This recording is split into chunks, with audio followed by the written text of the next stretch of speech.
Sud Radio, on parle IMO, les 48 secondes. Avec Efficity by Foncia, pour vous donner les clés de l'immobilier en toute sérénité. Bonjour Frédéric Fougera, directeur de la communication du groupe Foncia.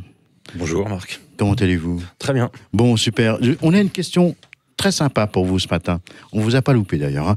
Frédéric, une fois un bien acheté, qui de l'acheteur ou de vendeur devra payer les charges votées lors de la dernière Assemblée générale ?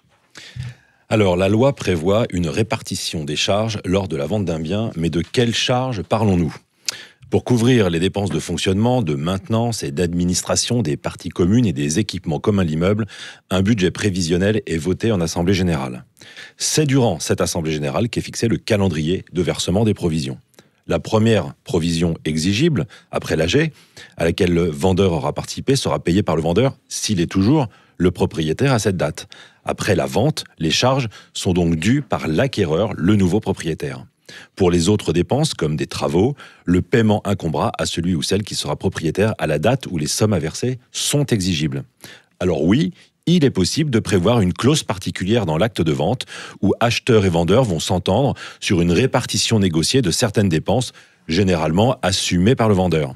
Dans tous les cas, ce que le vendeur et l'acquéreur ont négocié entre eux, acté devant le notaire généralement, ne concerne ni le syndic ni la copropriété. C'est bien le propriétaire au moment de l'exigibilité des sommes à verser qui doit payer, puis éventuellement demander le remboursement au vendeur en fonction de leur arrangement.